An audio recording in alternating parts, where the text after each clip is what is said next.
John, stay right there. We want to bring in now Kash Patel. He was the chief of staff for acting Secretary of the Defense Department. That's Chris Miller. Now, you're basically this new information, Kash. You were in the Oval Office on the 4th of January, 2 days before. You were there. You have told me, Mark Meadows has told me, Chris Miller has told me, and the president has told me. Both you and Chris went under oath before this committee, correct? So you said this to the committee under the threat of perjury, right? That's correct. All right. And in fact, that you were offering these Guard troops, it almost now sounds like, with John's new information, that your department, the Department of Defense, was pretty much begging them to take the Guard, and that they kept refusing in spite of all of your efforts to reach out and convince them the threat was real. You're absolutely right, Sean. And the Defense Department can only do so much because we're limited by the law, and rightfully so. The Defense Department is not allowed to unilaterally deploy American soldiers domestically without a presidential authorization for National Guard and without a legal request from Nancy Pelosi, the Capitol Police, and Mayor Bowser. And as you succinctly described in your outline correctly, which most Americans don't understand that legal process, we did as much as we could proactively and preemptively to go there within the confines of law and ask them, hey, we have authorizations. Do you need them? They repeatedly refused our authorization request. They repeatedly told us we don't have anything that shows us there's going to be an attack. And on top of that, as John Solomon pointed out, they were more concerned about optics. You know, we at DOD do not concern ourselves with optics. We concern ourselves with the security of not just the Capitol grounds, but the men and women who are sworn to do their work there. And that's what we were trying to get them to notice. But unfortunately, they wanted to politicize the January 6th, the lead up to January 6th, and also not put up any fencing or secure perimeter warnings on that date. It was a disastrous lapse in security judgment by the folks at the top. And just a note, the Sergeant at Arms reports directly to Nancy Pelosi and Schumer. Those are the only people that could make a decision to refuse such a request. And the Inspector General of the Department of Defense in the Biden presidency examined your actions and basically said you did everything right, meaning Trump's Department of Defense. Isn't that correct?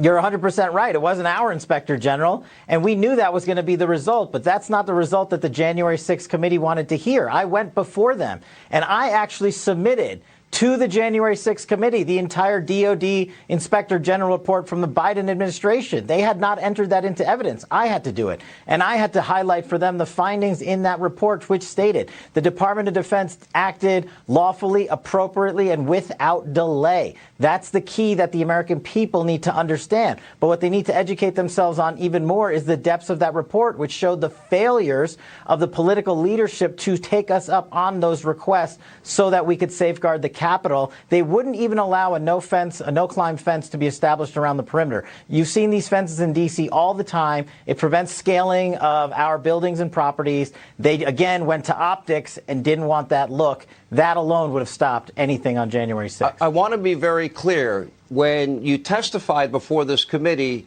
you told them all of this. When the Secretary of Defense, Chris Miller at the time, when he testified, the committee was told all of this. They have all of this information. Is that correct, Kash? It's 100% correct, and I've repeatedly asked them to release the transcripts instead of doing what they're doing tonight, which is offering out piecemeal, cut-up testimony and clips to fit a political narrative, as you said. This is not how you run constitutional congressional oversight. I did it differently when I ran the Russiagate investigation. We put out the documentation in full. We put out all 60 transcripts. This committee has that ability, and Liz Cheney led off these hearings and specifically said, we are only going to give you partially what we have discovered. We're going to hold back the rest. That's not how you educate the American public how to safeguard a Capitol. That's how you politicize national security. So they're trying to make the case that Donald Trump is responsible for what happened after he gave his speech that day at the Capitol. Can you explain to me how the guy that authorized 20,000 or up to 20,000 National Guard troops is responsible for a riot that he was clearly trying to prevent? Because I think anybody with common sense would recognize that if those troops were there at the Capitol, January 6th never happens. Take us back into the Oval Office on the 4th of January when there were the five of you, including the chairman of the Joint Chiefs, and you all had that meeting when Trump authorized calling up the Guard. Yeah, so we were in the Oval Office talking about a very serious national security matter, which is why I remember it so distinctly. It was totally unrelated to January 6th. And then the president brought up January 6th and security protocol measures because they were on top of everyone's mind, given what was out there in the media. And the president said, you have my authorization as a commander-in-chief, you, the Department of Defense, up to 20,000 National Guards men and women. And for us, who operate on the chain of command at the Department of Defense, we said, roger that, sir. We will go get ready as best as the law allows us. But we did one step further. We went to the Capitol Police. We went to Nancy Pelosi and we said, do you want this troop request? Not even in a 20,000 format. Do you want it 1,000, 15,000, whatever number in between? They refused it all.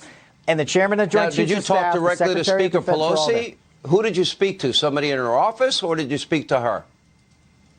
On the 6th of January, we spoke to her on the phone after when they reversed course and then wanted all of her. After the president authorized, as legally required, up to 20,000 troops, when was the speaker made aware that the president had done that? Very shortly thereafter. The chain of command is the Secretary of the Army is in charge of the National Guard force. So we sent the Secretary of the Army and his representatives to Capitol Hill directly to engage with the Capitol Police and Mayor Bowser, as they had been doing for the weeks before January 6th. And that was outlined in John Solomon in your reporting. So we had been engaging them on a daily basis. And you showed the letter where Mayor Bowser said no. And the Secretary of the Army and his team were in direct engagement with the Capitol Kash, Police, Nancy Pelosi. In writing, she said, no, this is after the new threat assessment. Remember, the Capitol Police chief initially said, I don't think we need the extra security. Then the new threat assessment comes in and he says, we need the Guard here. And he went directly to the speaker and the sergeant at arms. Do we know what happened or transpired? Or maybe we can bring in John Solomon. John, maybe you know a little bit more about that? The Capitol Police timeline says very clearly, Sean, that when he talked to the speaker, he got a very clear answer. We're not going to do this. We don't like the optics. We have an idea for you. Go call the D.C. National Guard yourself and just say, be on the ready in case something happens. Anybody who knows anything about security, you don't want to wait until something happens to deploy the security force. You want it there firsthand. That is all in the official Capitol Police files that we've now put up that you just showed on screen. Kash, would it be a fair characterization? You're the chief of staff for the Secretary of Defense. You preemptively went to Congress. You offered the National Guard. You did it on multiple occasions. You did it after a new threat assessment came in. You worked it out with the president. The president authorized calling up the National Guard. Is it fair to say that in many ways you're almost borderline begging the people in charge at the Capitol, led by Nancy Pelosi, to take the Guard troops because you're going to need them? The intelligence is telling us this could go really spiral down in a bad way? Yeah, you're right. Look, that's in our bloodstream at the Department of Defense, which I led, which is an apolitical organization. That's in our bloodstream. Prepare, prepare, prepare. Prepare to the max that the law allows you to prepare. And this does borderline on basically pleading with them, almost begging them to say, look at the intelligence. You're going to need the security situation. Do not politicize this. We know you want a sideshow to occur on January 6th, but do not allow this to occur because lives will be hurt, lives will be lost. And so we did what the law required. But we went all the way up to the border and said, look, you know this is going to happen. Let us help you. Let us help you. Let us, the Department of Defense, help your security posture so it doesn't have to be federal law enforcement and cops. And they still would not allow us to do it. You did your job. Our intelligence community did their job. They picked up the exact intelligence as they did a phenomenal job. The president signed off on it.